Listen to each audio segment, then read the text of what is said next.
To find out, 3 Welsh teenagers will swap their classroom, teachers, and even their parents to experience school life on the opposite side of the globe, in Gangnam, in South Korea. Here, pupils work long hours. Teachers can become millionaires. And parents plough a small fortune into private tuition for their kids. This is extreme education. But South Korean schools are ranked as some of the best in the world. I'm Sian Griffiths, education editor at the Sunday Times. And next month, the big news story will be the results from the international ranking system for schools, known as PISA.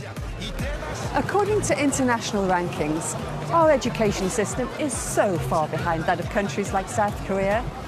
I want to know, what would it take for Welsh schools to compete and be at the top of those rankings? And to do that, I need some help. So for 3 days, 3 Welsh teenagers will live and breathe Korean education to find out the secret to their success. I honestly couldn't keep my eyes open. This is School Swap, Korean style.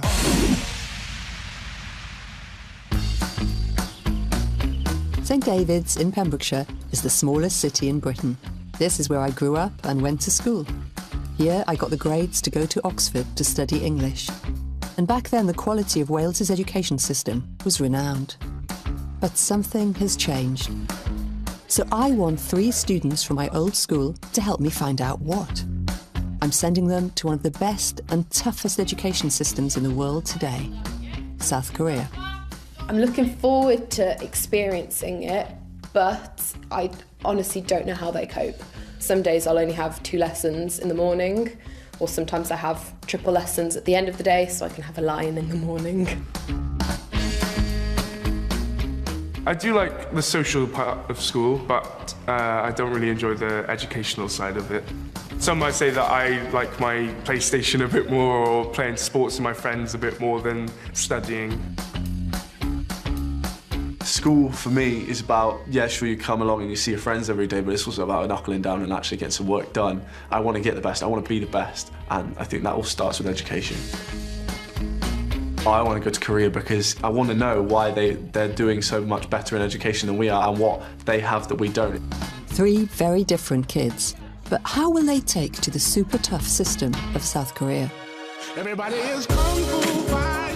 Our 3 Welsh teenagers are travelling 6,000 miles from Pembrokeshire to the capital of South Korea, Seoul.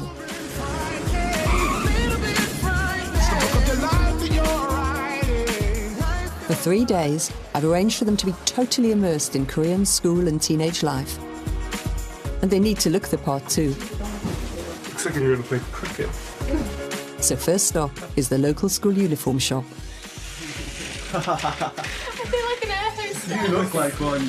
Oh my goodness. Most schools in this area are single-sex schools, so the 3 will have to split up. Tommy and Ewan will attend Dankook, an all-boys high school in the most affluent neighbourhood in Gangnam. The school is surrounded by expensive high-rise flats, with Korean parents spending a fortune to move into the school's catchment. Mine's a very posh school, and I have a feeling they're going to be really strict. Sarah will attend the nearby all-girls school, Sumoon. Over 1,500 girls attend this high school, and it's one of the best in Gangnam, with strict rules on uniform and appearance.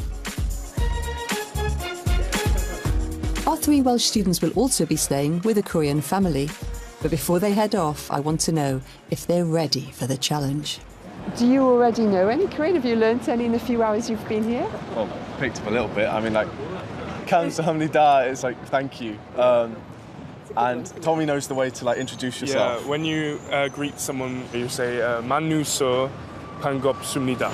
Sarah? I'm useless. I've been relying on these 2. OK, well, good luck, all 3 of you. Off you go. Yeah, cheers. Sarah, Tommy and Ewan now split up and head off to meet their Korean classmates for the first time. They know nothing about their host families, and the nerves are definitely starting to show. Yeah, a bit nervous, but should be good to meet them. I think nervous doesn't quite cut it. Do I press here? Do I do this one? Here we go. Okay.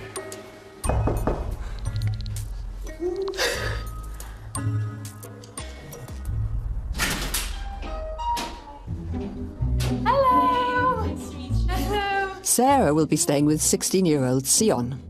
When she was young, Sion went to a school for gifted children, and her favourite subject is maths. That's the living room. Okay. And the dining table. Yeah. And that's the kitchen. Oh my gosh, actually here. Meanwhile, on the other side of town, Tommy is going up in the world. Hello. Hi. Nice to meet you. Nice to meet you. Tommy's Korean classmate is Min Young.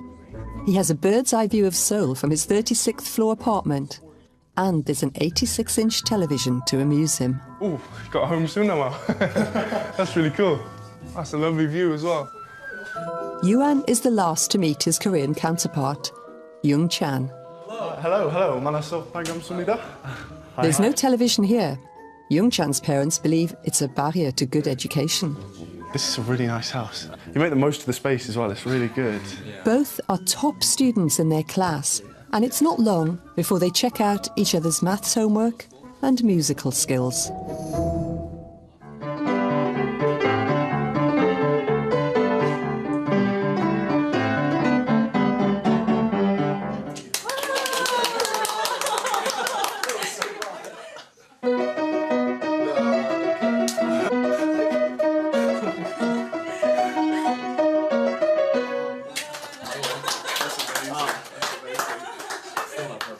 First impressions, I don't stand a chance. He's amazing. He can play the piano backwards, for Christ's sake. I don't stand a chance.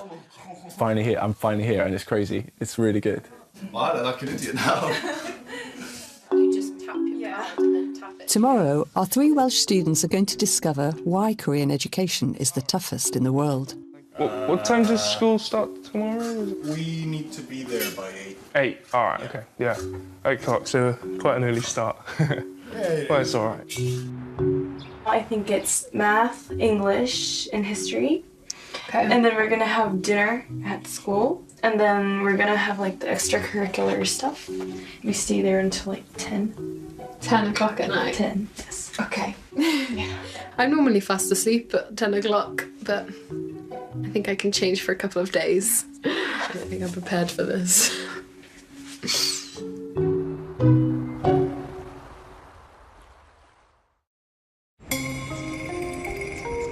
6:45 in the morning, and in Young Chan's house there's no sign of Yuan. Hello, Yuan. I'm waking up. It's already like a quarter before 7. Sorry, I fell back to sleep. That's horrible. Over at Sion's house, it's a different type of wake-up call for Sarah over breakfast. So like we have this bag in each class for us to put our phones in. But we have to give our phones in. Yes. You're not even just like allowed to turn them off and put them in? I guess you can, but if a teacher finds out, they'll take it for like a week and a half to a month. I guess it depends on the teacher. They can take your phone off you for that long? Yeah. Oh my God. I did wake up and I just fell back asleep because ready for school now. Apparently I might be out until 11:30 at night, so it could be quite interesting. While Sarah and Yuan make their way to their respective schools, over at Min Young's house, Tommy's only just getting up. I don't usually function at this time. God, you get better weather out here than we do. Much better. This is like actually quite a nice day. It gets a bit tiring after lunch. I think I'll be tired before lunch. Because Tommy got up so late, his Korean classmate is worried. I'm going to be there on time, I think. He's never been late to school before. I'll catch up, don't worry. In Dankook High School, punishment for missing the bell is coming in even earlier to clean the corridors and classrooms.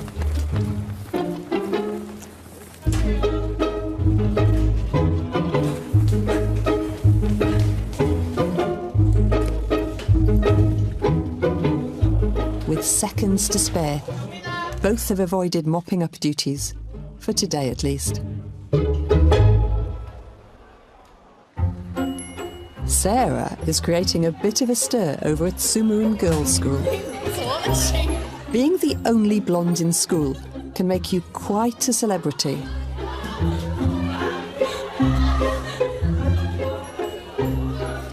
I'm not normally awake until about 7:45. It's too strange, too early.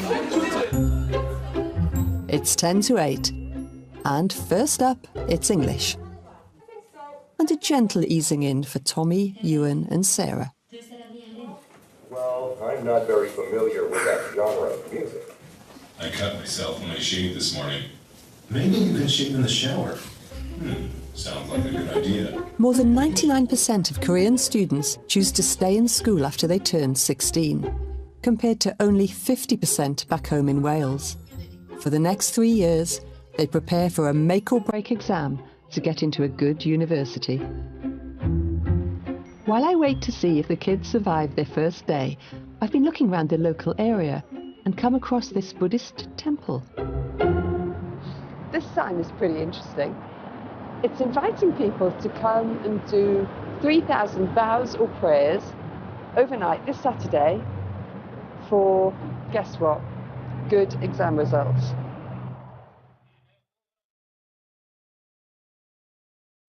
These mothers are praying for good results in the end-of-term exams. Each prayer book has a picture of their child. And on the roof of the temple, the light stays on in the family's lantern until the child reaches university.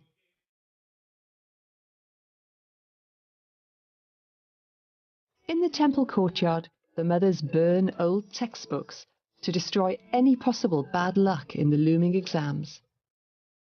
It is this religious devotion to education that has helped transform South Korea's fortunes. 60 years ago, nearly 80% of the population here was illiterate. Today, South Korea is an economic giant. They did all that through education.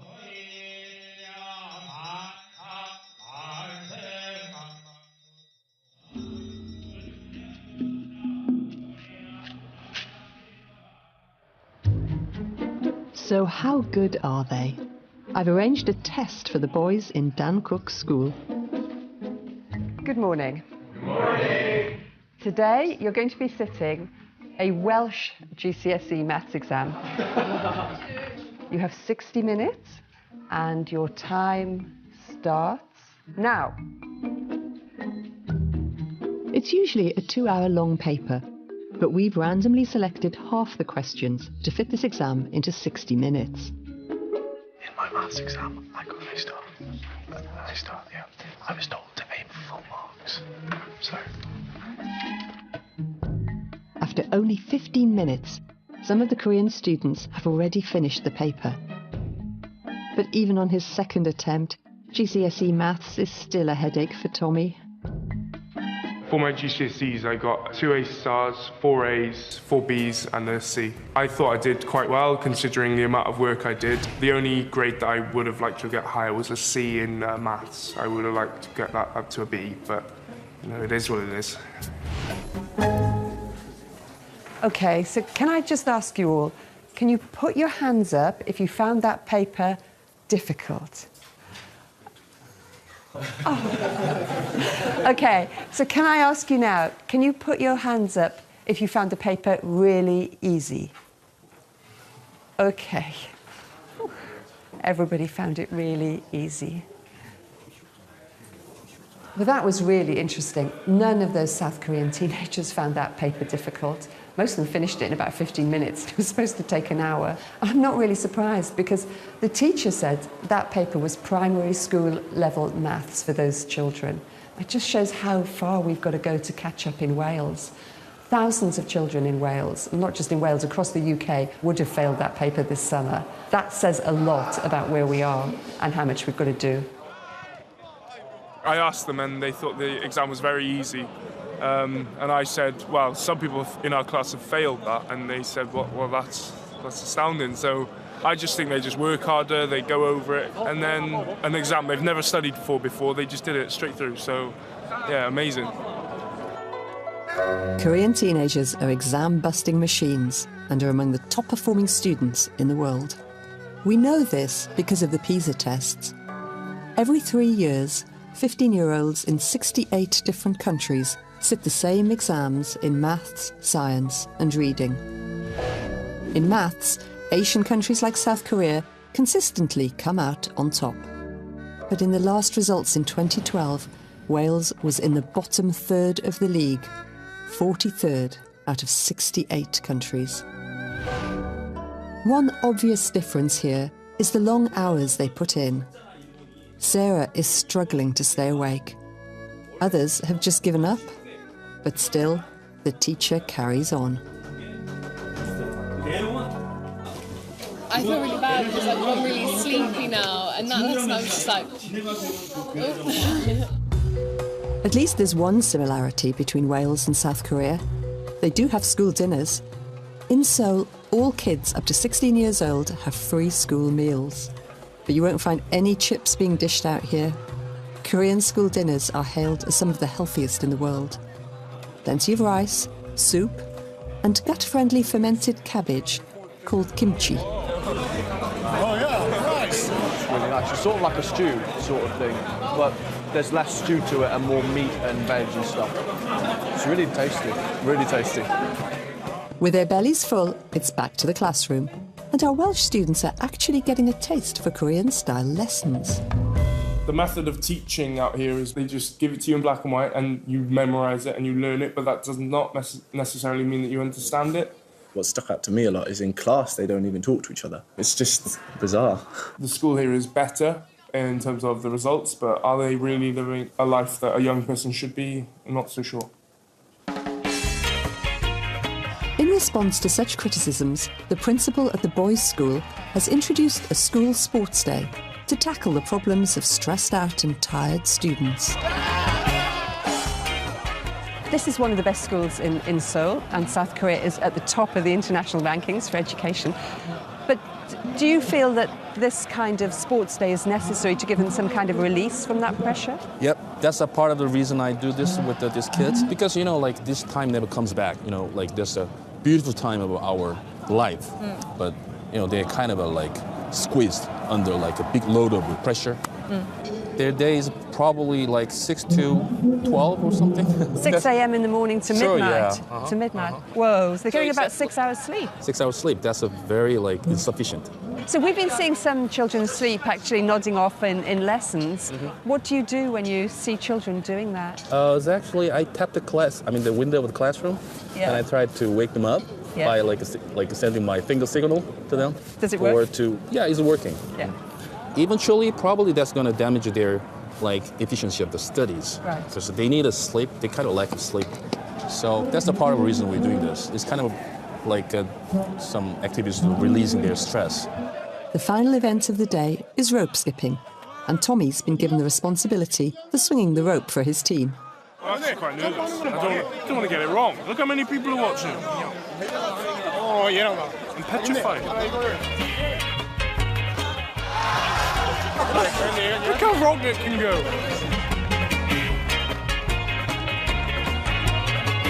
Next up, it's Tommy's team.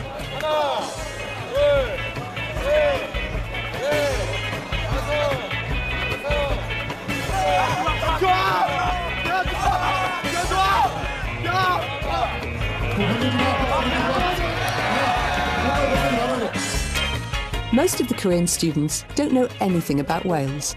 That's until they see the flag. There's one famous Welsh footballer, and everyone knows his name.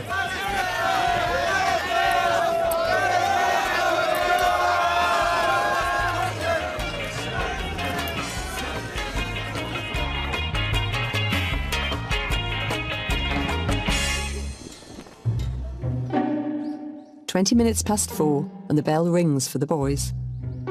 Over at the girls' school, the lessons may have ended, but now it's time for after-school study. 10 hours in, and Sarah's sitting in the same classroom, in the same chair. feel really bad, but I honestly couldn't keep my eyes open during that lesson. It's all getting too much for Sarah, so her Korean classmate Sion comes to the rescue. We're gonna get you to go to the nurse's office. There are a lot of beds there, so you can take a rest. I feel so bad. And after that, we can go to my extracurricular class, and then we go home early. Oh, I feel bad going into the nurse's room. I should be awake, but I'm just so genuinely tired.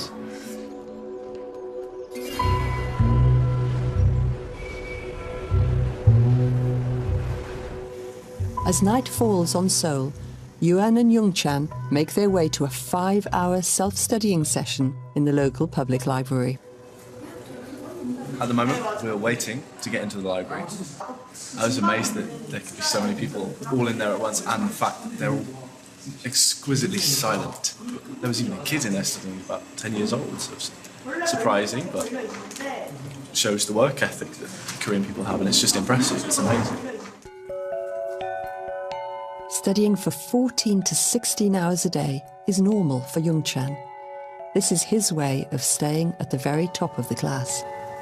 I found that if you review your schoolwork, what you've learned on that day, then it really helps you a lot. So the library where I study near my house, it only opens until 10. So if I want to study more and finish up my work, then I just come back to school and stay here until 12. My parents' influence is the biggest part because my dad grew up in the countryside. He had a really poor background and he studied really hard and he made it into Seoul. If he can do that, maybe I can study more. But the second purpose is that it's really kind of happy when you get good results from studying. It's really not comparable with any other achievements. Yeah, that's what drives me to study. When they're not self-studying in libraries, most Korean students go to private night schools called hagwons. This area of Gangnam has over 1,000 of these hagwons. Min Young is taking Tommy to his English hagwon, a 2-hour top-up lesson in English grammar. I've arranged to meet Tommy at his hagwon, and on my way over in the taxi, the driver has plenty to say about the role hagwons play in society here.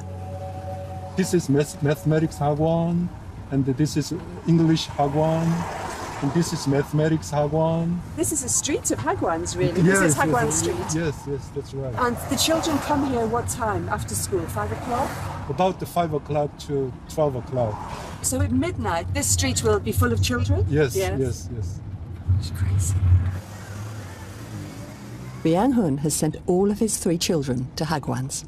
But when you have 3 children in the hagwons, how much is that costing you? Almost 2,000 per month. $2,000 per month for the only mathematics. How many hours do you have to work to pay for the hagwon? About 14 hours. 14 hours a day? 15 hours in a day. How many days a week?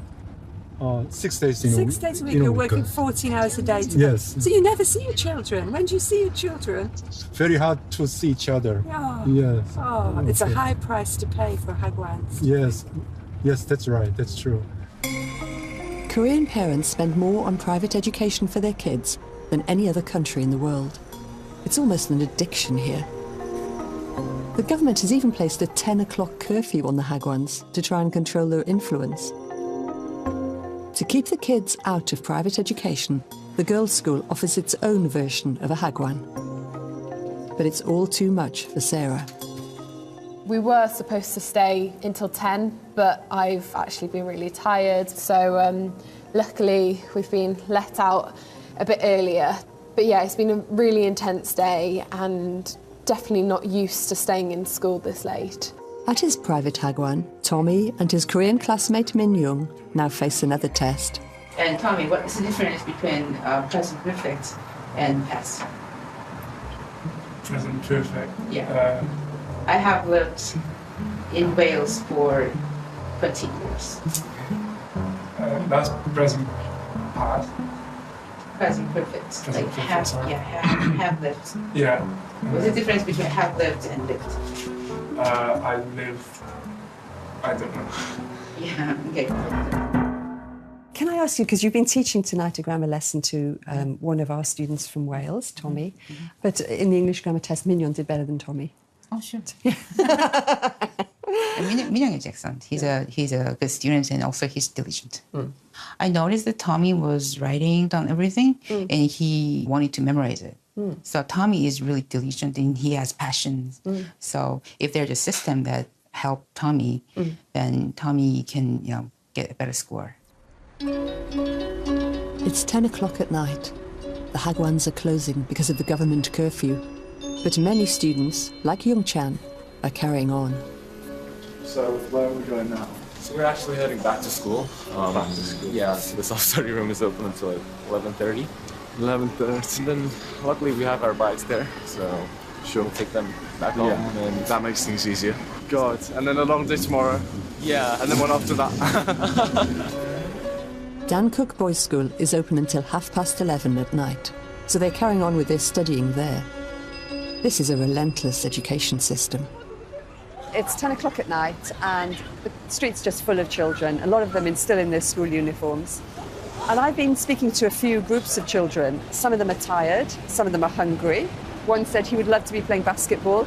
And one girl I spoke to, she was 14, she said, I just want to sleep. I'm so tired, I just want to go to sleep. Like other countries around the world, the Welsh government has sent civil servants out to South Korea to see if changes need to be made to our education system back home. But is this what it takes to get to the top of the international rankings? And if it is it actually worth it?